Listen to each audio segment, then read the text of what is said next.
నన్ను ఘనపరచు వానిని నేను ఘనపరుస్తాను అంటాడు. నన్ను మహిమపరచు వానిని. మహిమ తేవటానికి నా దేవుడు ఆసన్నుడై ఉన్నాడు. హలో బ్రదర్, మహిమ పరచు, నిన్ను మహిమపరుస్తాడు, అనేకుల ఎదుట ఘనపరుస్తాడు, నీ పేరును ఊరూరా ఊరేగిస్తాడు.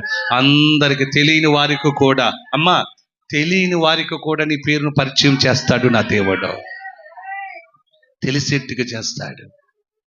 ఏ మారుమూల ప్రాంతంలో నువ్వు ఉన్నా, మనుషులు సంచరించిన స్థలంలో ఉన్నా, నీ పేరును అనేకులకు పరిచయం చేస్తాడు.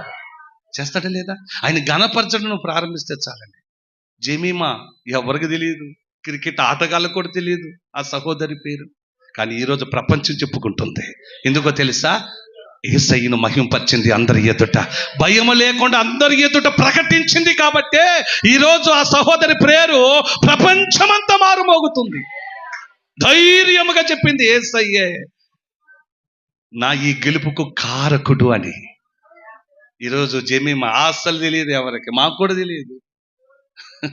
ఈరోజు జెమీమా అందరికి తెలిసిపోయింది. కారణం ఏంటో తెలుసా? యేసయ్యని ప్రకటించింది. కోట్లాది మంది దగ్గర యేసయ్యని ప్రకటించింది. కాబట్టి ఈరోజు నువ్వు కూడా నీ బాధలోనైనా, ఇరుకులోనైనా, ఇబ్బందుల్లోనైనా, పస్తుల్లోనైనా, ఏమీ లేకపోయిన పరిస్థితుల్లో యేసయ్యని మహిమపరచడం ప్రారంభించి ఘనపరచడం